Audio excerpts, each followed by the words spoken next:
Well, good afternoon, brothers and sisters, young people and friends.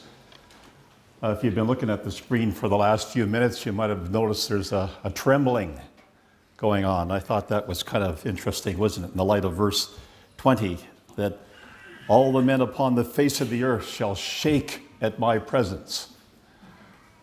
Well, we'll just take the power cord out. I think that takes care of the trembling. And we should be able to just look at this without trembling, because really we want to pay attention to this chapter. And I particularly wanted Ezekiel 38 to be read, because as far back as I can remember in my childhood, my parents being Christadelphians, this was the chapter, Ezekiel 38. And brethren came to us who were old enough to be my granddad, and they would always take Ezekiel 38. They'd go through the same thing. And Dad would go through the same thing. And now I'm going through the same thing. And my children are going through the same thing. And the grandchildren are now going through the same thing. We always go to Ezekiel 38. So it's something we should never tire of. And it's something we really need to pay attention to. This address will be light on how, but it will be heavy on why. Light on how, because I think, as you'll see as we go through this address, that you have to be very careful if you're going to try to tell yourself or show to other people how this will happen. But we certainly know why it will happen. And so I want to just progress on that point. Now, brothers and sisters, we must admit that we are very privileged. There was a generation, and there may be some people still alive who could say they, at the beginning, did not see the captivity of Judah and Jerusalem being changed from the centuries of time when the Jewish people were in captivity. But there's just a few of them, because almost every one of us that are here today has seen this happen, or it's happened just prior to our birth. Behold, as Joel says in chapter 3, behold in those days and in that time when I shall bring again the captivity of Judah and Jerusalem. Tel Aviv, from sand dunes to a major city in 100 years. So what we are seeing, quite apart from all the generations who read chapter 38 and did not see, we are seeing these things being fulfilled before our eyes. That puts us in a very privileged position, and it puts us in a position of having to make sure we live accordingly. But that has been one of the most wonderful passages, Joel 3, verses 1 and 2. Because you see, after he says, I will gather again the captivity of Judah and Jerusalem, I will also gather all nations. And that's one of the things we see happening today, is all nations troubled, trembling because of what's happening in the earth. Things happening every day, and new things happening. So that, I've been watching the news this morning just to try to make sure I hadn't missed anything overnight. That's the world we live in. There's just amazing things happening. But again, in Ezekiel 38, verse 8, it's not that we have to go to Joel. It says it here in this verse 8, that after many days thou shalt be visited. In the latter years thou shalt come into the land that is brought back from the sword, gathered out of many people, against the mountains of Israel, which have been always waste, but is brought forth out of the nations, and they shall dwell safely out of them. Now, this is not the only two passages. These other passages all focus on this one event, that these people are going to be called back to the land of Israel, and when that happens, these other things can also happen. Now, you see, Ezekiel 38 doesn't require us to do a whole lot of research, because anyone who's read the Bible will know that you're reading names that have occurred in some other place in the Bible. That's the great advantage that Bible students have over people who maybe open the Bible for the first time at Ezekiel 38. Say, well, how can you make out of these verses what you're saying? Well, it's because in Genesis 10, we see those names.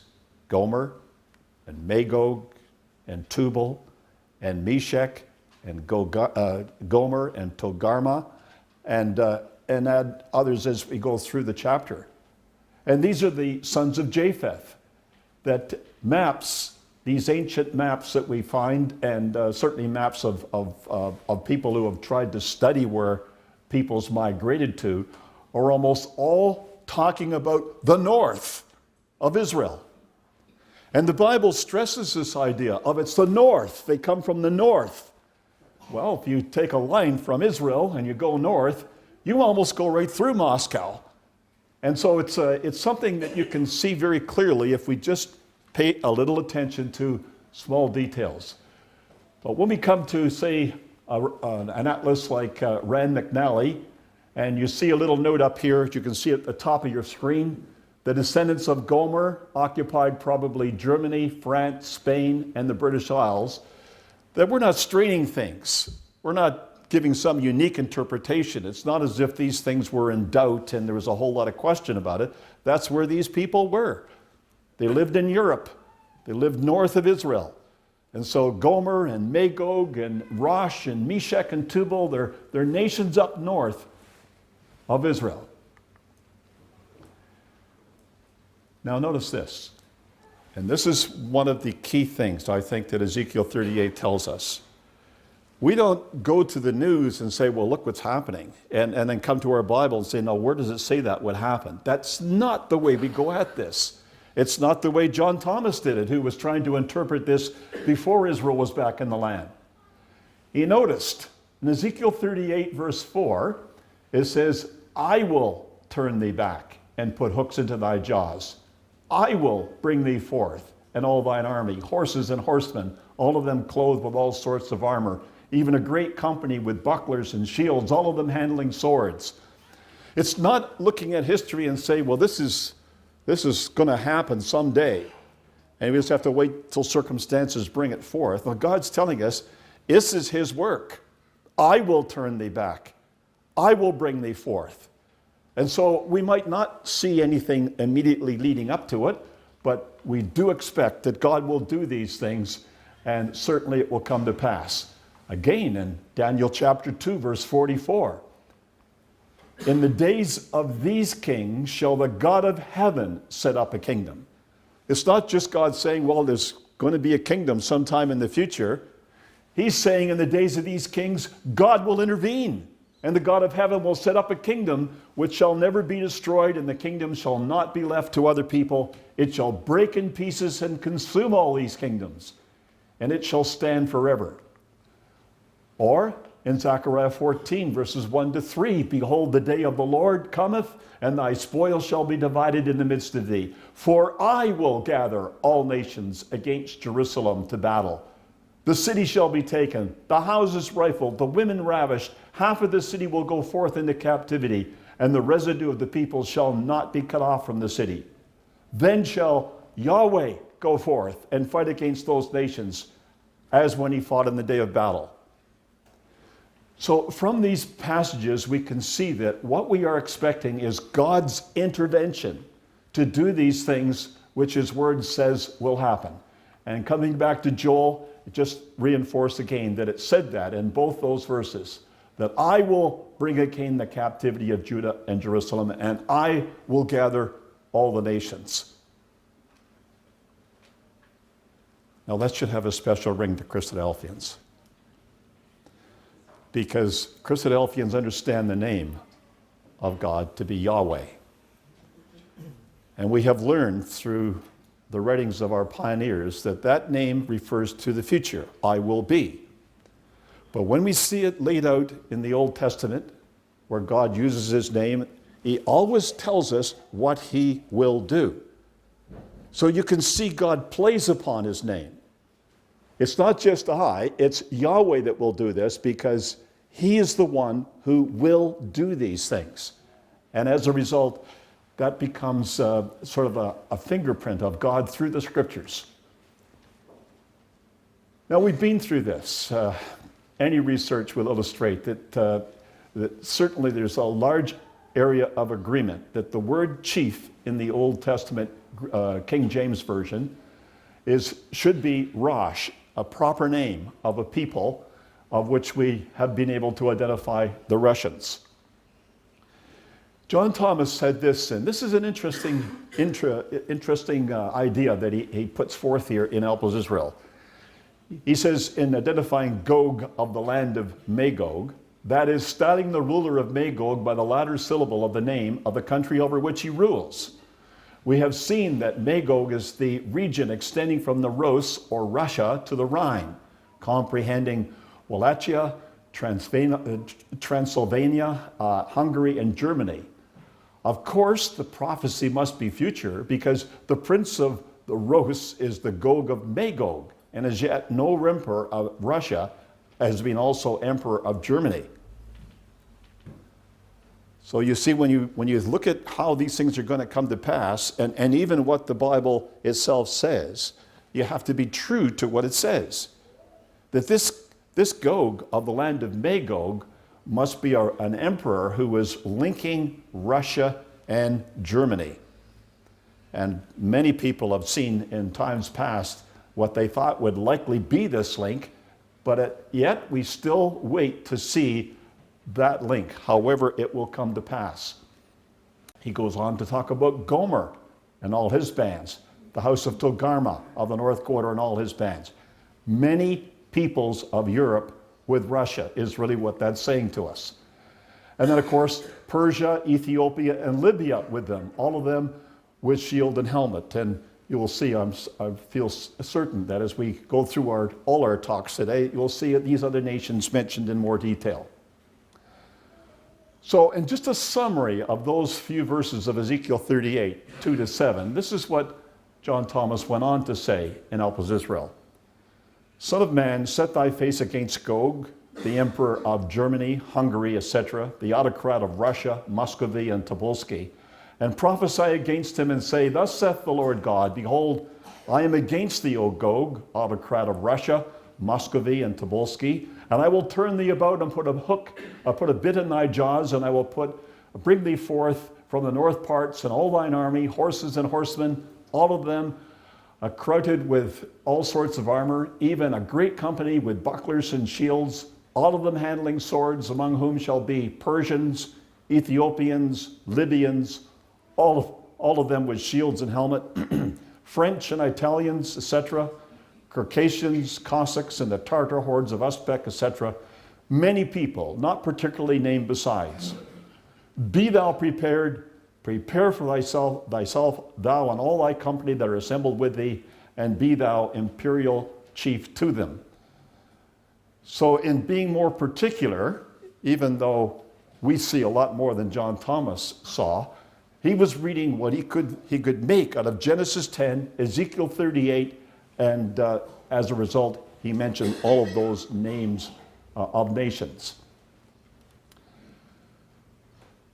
Yes, I think you can see that a little easier today. The idea in verse 7 of Ezekiel 38, be thou prepared, prepare for thyself, thou and all thy company that are assembled unto thee, be thou a guard unto them. And Russia seems to be going out of its way to illustrate they are going to protect their citizens. It's interesting just to see where Russian citizens are, not the least of which is Israel itself, for the number of Russians that have come from Russia to Israel, so that it's a significant part of the Russian population. If they really had this policy intact everywhere, we might see a lot more of those kinds of missiles protecting their citizens. Now that there's some work to be done on this is obvious from this rather recent map of NATO and Europe.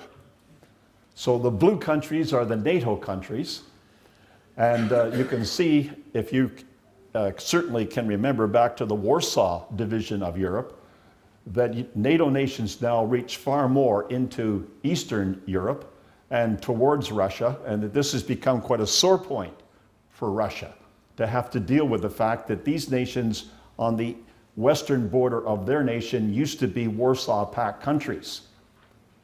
We've got a lot of movement to see there, but we never know how long it's going to take. And we have for years thought that this could happen very quickly because of just the ability of the Russian nation and the hostility of the Russian nation towards its enemies. If you can remember back to 1957, well, some of you will remember that, and certainly remember that headline, though it may not have been that in your paper. It's here. The Soviet fires Earth satellite into space. It's circling the globe at 18,000 miles per hour. The sphere tracked in 4 crossings over the US. Well, American citizens and the American government sort of went wild at this, because in the 50s there were these huge bombs and missiles being developed. And to think that some foreign nation, hostile nation, could send a little thing right over top of your country and you couldn't do anything about it, started a lot of things, not the least of which was going to the moon in '69. So we've seen rather spectacular things happen rather suddenly, and we've noticed what has taken place in reaction to them. I can well remember the significance of this. Like, when you get a bomb that's 100 times bigger than Hiroshima, the one dropped in Hiroshima or Nagasaki, and they say, well, we have enough bombs to kill everybody in the world many times over, you see the madness of it. And that's where the idea of mad came from, is that this is absolutely madness to ever have weapons like this. But that's the world we live in. And not only is the world we live in, it's interesting how many times Putin has raised this issue recently, that he has nuclear weapons, and that if they were pushed, they would use them. So it's not as if, it's a thing of the past. We don't have to concern ourselves anymore about it. This was a major concern to the Americans, not so much to the Canadians, but certainly to the Americans, when Khrushchev decided that he was going to send his missile boats to Cuba and establish just on the southern fringe of the United States a group of hostile missiles. And you can see the plan there they had to intercept them. And fortunately, I suppose, the Russians decided maybe the best thing would be just go home. And they did. Now, this is an indication of how we saw this in the 60s. This was a chart that was painted in Australia here. It was a chart I had in my use during the Six-Day War, 1967. In that Six-Day War, we were in Queensland.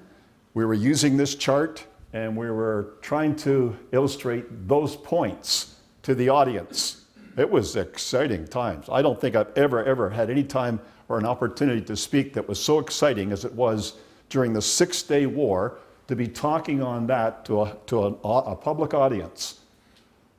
And of course, we didn't know initially what was going to happen as to whether Israel was even still there, because the original and initial ideas coming out of Egypt, which was just plain propaganda, was that they had significantly entered into Israeli space and were beating the Israelis back, only to try to get Jordan into the war, until finally we, somewhere during that week, we heard that, no, it was the very reverse of this, that Israel had sent their air force to knock out many of the airplanes and the defenses of Egypt at the very beginning of the war, a very different thing. But it was an exciting time. Now, that's what we said. That was, you really agree with everything that you can see on there or not. That was the chart that we were using, and it was just typical of the charts.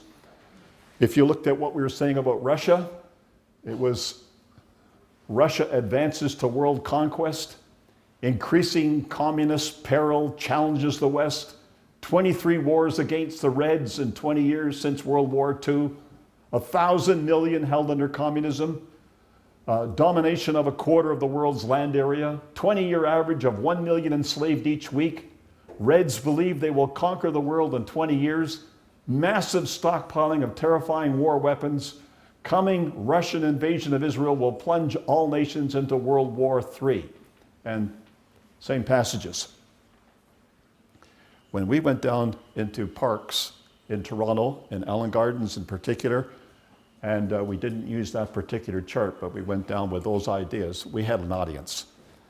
You could go down into the park in the 60s, and it was a place where anybody was allowed to speak between 3 and 5 in the afternoon, something like your Sydney domain. And people would be there by the hundreds. It's just a matter of trying to interest them enough to stay with you, but there would be hundreds of people there. People with their Bibles. People could tell you a little bit about their Bibles, but not anymore. They don't know enough about their Bibles to even be aware of these things. So it's a very different world. In the 70s, you might know those two brethren. Brother Maury Stewart on the left, and Brother Perce Mansfield on the right. And that was just Maury's set that he went on television with. Program was called This Is Your Bible. And he always had that in his background on all his television programs. So you can see the same message through the 70s. And it was an exciting time to live. But then the Berlin Wall came down. And we never expected it to be like that. We never thought it would be peaceful. We never thought that East and West Germany would come together like they did. We thought it would be with guns, it would be with conquest. So it was something new for us to see this. The Soviet Union collapsed the next year. And you can see the things that happened we would never have thought of. That the Warsaw Pact would just fall apart, and that there wouldn't be any warfare involved in some cases. In some cases there was, in a number of cases there wasn't. And this man, Mikhail Gorbachev, man of the year, as far as time is concerned. But it's different now, brothers and sisters. And for those people who were measuring their ideas of prophecy by what the world was showing them, rather than what the Bible said, they lost sight of Russia for a while. I don't know whether some of them ever came back and they thought that maybe we'd got the wrong nation here. Maybe it was somebody else that was being mentioned. But no, we've lived through this. And now we see Russia coming back. It's the same spirit, this idea of conquest. This new prince of Rosh, Meshach, and Tubal, who loves to have pictures like that taken of him and flashed around the world as if people didn't think enough of him, so it had to be put in gold framing. And then the invasion and the takeover of Crimea. Like, we've witnessed this. We've seen this nation at work, denying all the time that they're involved at all, yet clearly observable with satellites, that that's where the nation or where the armament came from, and the patterns that they had on, and trying to make sure that they could take full control of Crimea. We saw the Malaysian Airlines Flight 17 blasted into the sky.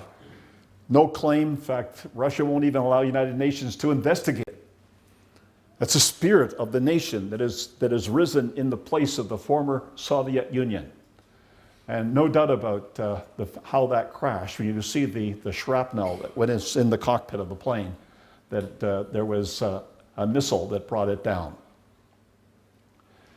Now, I thought you might just enjoy a little bit of this, because this illustrates a few other things that I think came out of the news just this week. It's been in the news in Canada for quite a long time because we have to deal with the Arctic. But notice what it says. Russia says it has submitted to the United Nations a bid for vast territories in the Arctic Ocean. The Foreign Ministry said on August 4th, that's this year, that Moscow is claiming 1.2 million square kilometers of the Arctic sea shelf. Russia, the United States, Norway, Denmark, and Canada have all attempted to assert their jurisdiction over parts of the Arctic Ocean, which is thought to hold much of the Earth's undiscovered energy resources. Russia first submitted such a claim in 2002, but the UN returned it due to a lack of evidence. Moscow's latest bid reportedly contains much more data. Russia made a symbolic claim to the Arctic seabed in 2007 when one of its submarines dropped a canister containing a Russian flag on the ocean floor near the North Pole. Well, that's not the way it was reported in 2007. It was a Russian robotic submarine that placed the Russian flag under the sea at the North Pole. Now, the North Pole is not that close to Russia, so it's obviously an intention to illustrate to the nations, this is ours, regardless of what you think or how it might be claimed or settled at United Nations. That's the spirit of the nation. These aircraft, Canada is constantly having to deal with these aircraft that come from some of the far north air bases that Russia operates. These are bombers, they're military aircraft. And the interesting thing is the cheek of the nation is to come down to United States Californian airspace. That's a long way from Russia. They had to have a fuel tanker aircraft to allow them to go that far, but just to, well, you know, to salute the United States on July 4th, which is their wonderful weekend. And that's the way the Russians are, certainly in the world today. Well, we're not too interested in the way they are today. We just wanted to have a look a little bit again at this passage, because God says, I will gather all nations against Jerusalem to battle, and the city shall be taken, from Zechariah 14. And so however we see Russia and Europe coming together, the object is to gather the nations to be against Jerusalem. It's not just to bring them together. So if you were to go to Jerusalem, and Sister Dorothy and I did this just for one of our anniversaries, we thought we'd go to Israel, we just rent a car, drive around, and have a look at what interest Russia has in the city of Jerusalem. Why would Russia be drawn to Jerusalem? Why would Europe and Russia come together against Jerusalem?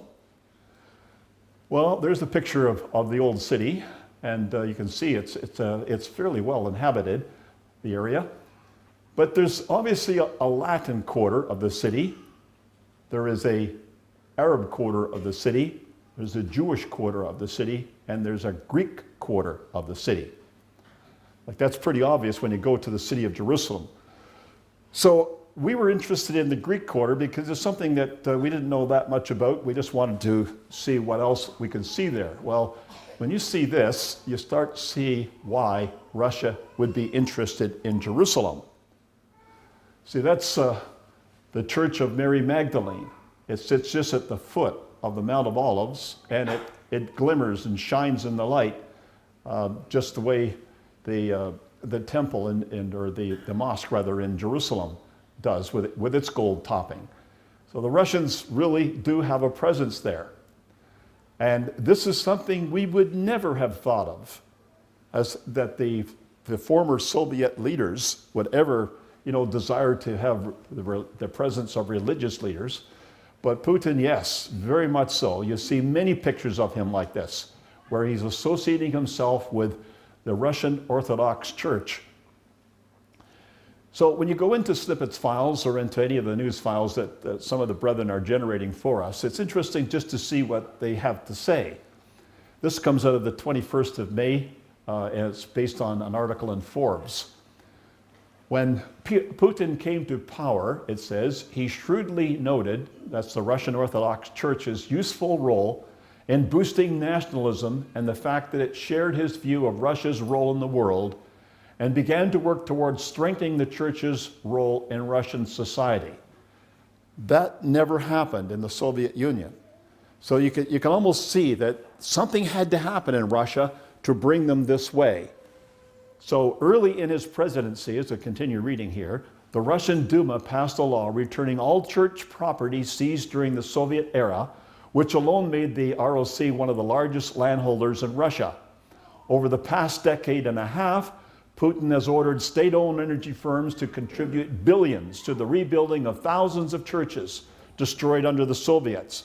And many of those rich oligarchs surrounding him are dedicated supporters of the ROC, who have contributed to the growing influence of the church in a myriad of ways.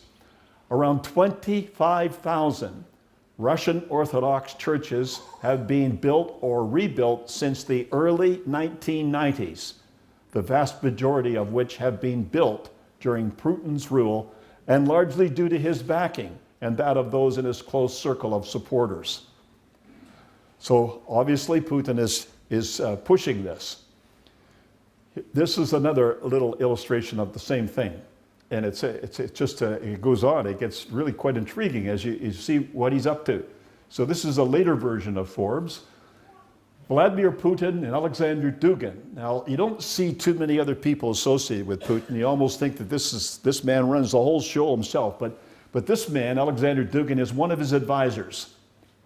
And his vision of Holy Russia, which is shared with the Russian Orthodox Church, sees Russia's mission as being to expand its influence and authority until it dominates the Eurasian landmass by reason of a strong, centralized Russian state aligned with the Russian Orthodox Church, championing traditional social values over against the cultural corruption of a libertine West. Now that is just such an amazing turnaround for Russia. Seeing the West, seeing how the Christian values of the West are just plummeting, where many things that have been, the roots of Christianity are just being pulled out one after the other, Russia seems to want to champion them. And you can see that if you have a look at the news. And so he's winning over, he hopes, the various parts of Europe to bind them together with the help of the Russian Orthodox Church. So while all the things that he's doing with his military and all the threats that he's stating to the world about his military and what he could do if he wanted to, this is a side you don't see except you just read closely. The partnership between the Kremlin and the Russian Orthodox Church has been aimed not only at articulating this sacralized view of Russian national identity to the domestic audience, but also in advancing the mission of the Russian nation abroad.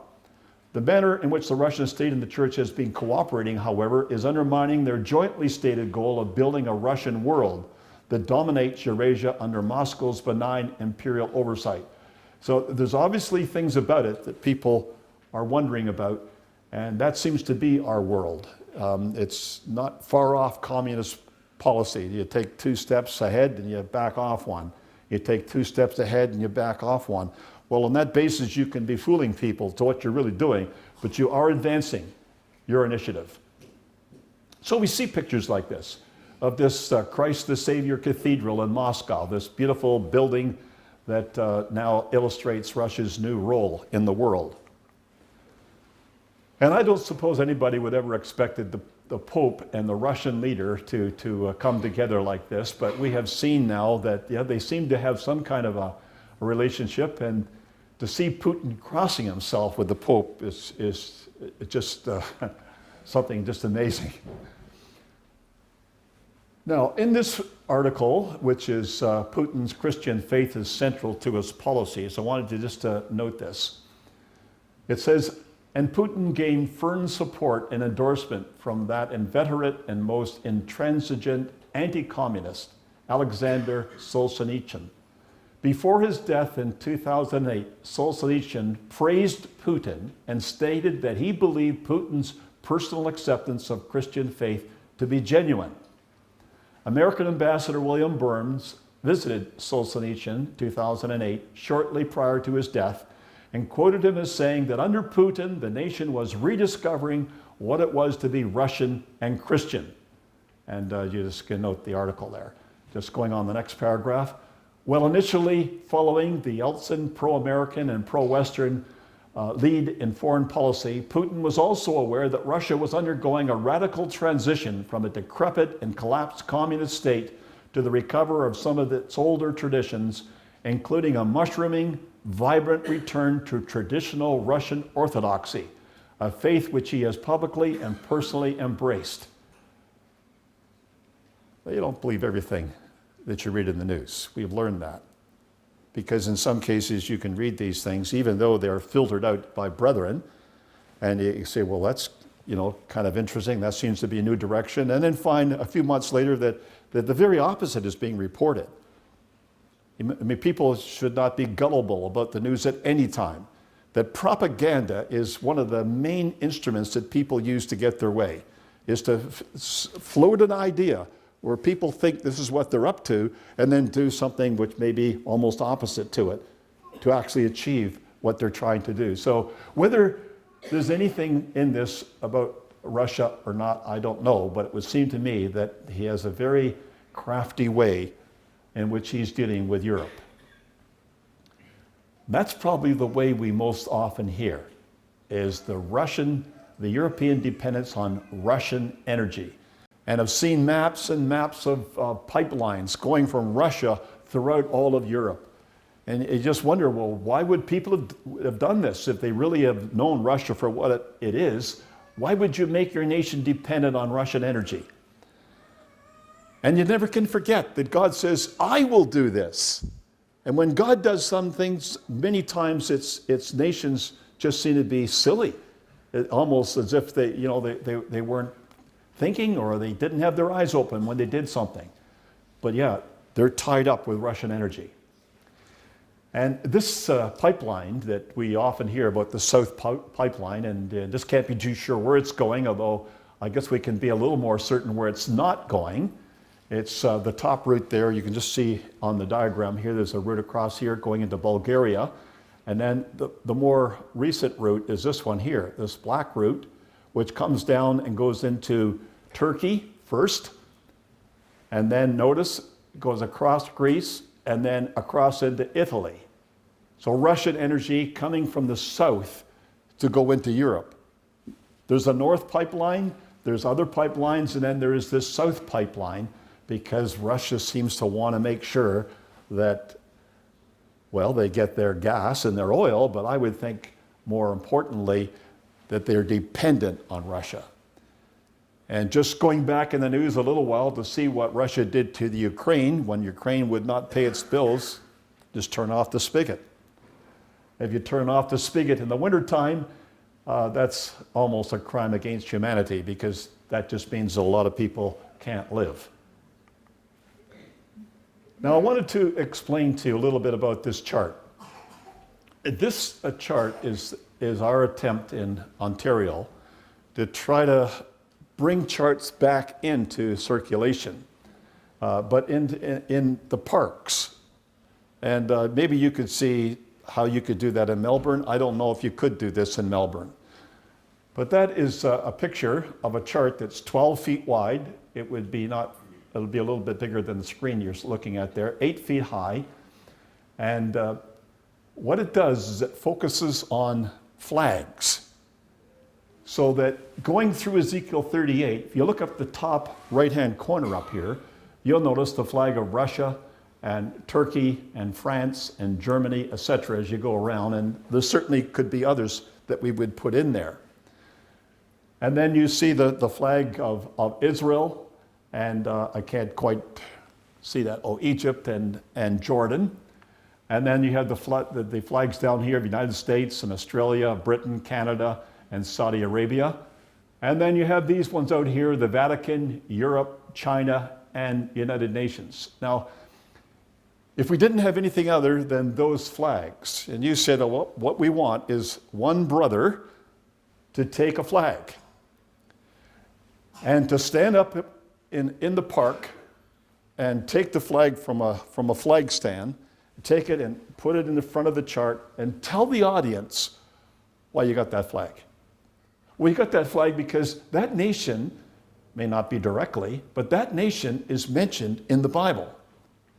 It has a role to play in God's plan, and it couldn't have happened before Israel became a nation. Now, we've done this. We've done this several times, where we've gone into a public park. We had the chart. It's a big chart, so it has to be well established so it doesn't blow over. You get a wind, and that would blow around very easily. And then we have a flag stand with the flags in them, and then we just let brethren get up there and speak, and we have found that really attracted an audience, because people want to know why their flags, what's my flag here for? They come from some place in Europe, they want to know why that flag's there. Well, that's fine, that's where we wanted you to come. We want to show you why your flag's there. Just to get people interested in this. You see, prophecy never loses its relevance. This idea of Ezekiel 38 is just as current now as it ever was, maybe more current, because look at the nations that Well, Brother Stephen's going to tell us a little bit about the nations associated with the Ottoman Empire. And we've seen all these nations in North Africa. All of a sudden, they're all coming to life. And everything prophetically is coming to life, brothers and sisters. It's a wonderful time to get out there and tell people why we believe this chapter is relevant in our day. And if you have nations like up here and you say, well, all right, China's not mentioned, to be able to tell people, why isn't China mentioned? And that's an interesting thing in itself.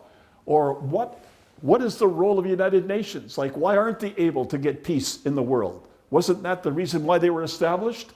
And why is Europe uniting like this? And what role is the Vatican? Why did leaders of the world go to the Vatican? What would be the significance of that? We got the answers. And that gives us an in to the public of today. With all the other things that are going on, all the moral issues out there, but you like to speak sometime, this is what God has given us to reach out to a world and tell them that the God of the Bible is very active in what he's doing. I'll leave that with you. We certainly could talk about that later afterwards. But look at them. And that's just a few, because I didn't take all the flags of Europe. We could certainly take more flags of some of the North African states. Mothers, if you have 50 brethren who want to go down to the park and each take a flag and stand up, well, I'm sure if there was 51 brethren, we could find another flag. And then, you see, you can separate them. And this is on a Bible prophecy that was written 2,500 years ago.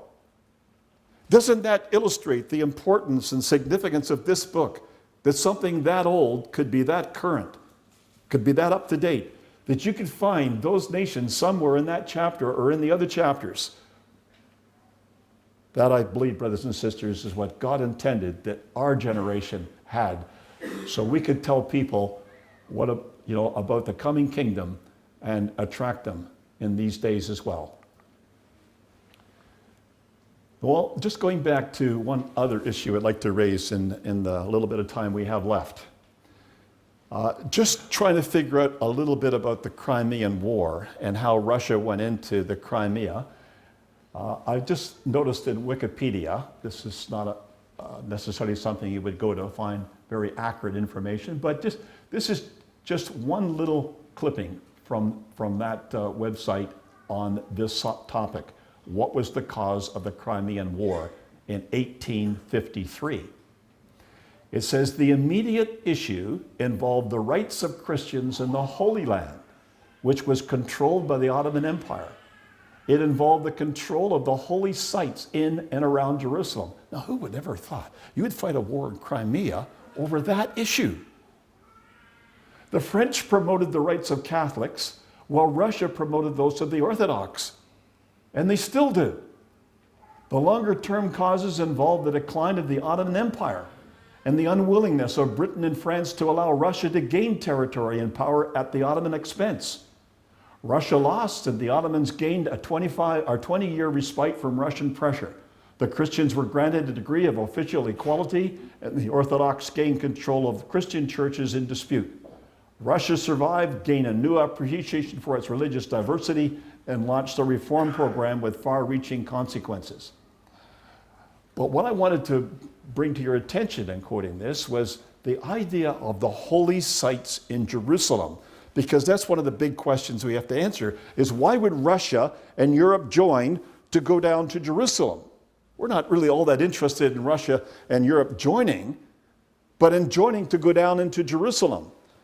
And these holy sites are still there and still really cause a lot of concern. So one of the things that Sister Dorothy and I did when we went to Israel is we wanted to find out what was in this place. Why would anybody fight over this place? The Church of the Nativity in Bethlehem. That's kind of interesting if you go underneath. If you go in this building, for instance, this new part of the building is Roman Catholic. But if you go to the old part of the building, it's Orthodox. It's Greek. So here you got a building where you got Greek and Orthodox. You got Russia and say Western Europe actually looking at this site and seeing this as an attractive place. Well, if you go down, if some of you probably have, there's a grotto. You go down underneath and there's this little tunnel. And this tunnel leads you to a place where you see a silver star on the floor. And the Greek Orthodox tell you, oh, that's where Jesus was born, right there. This is Bethlehem. And they claim that's where Jesus was born.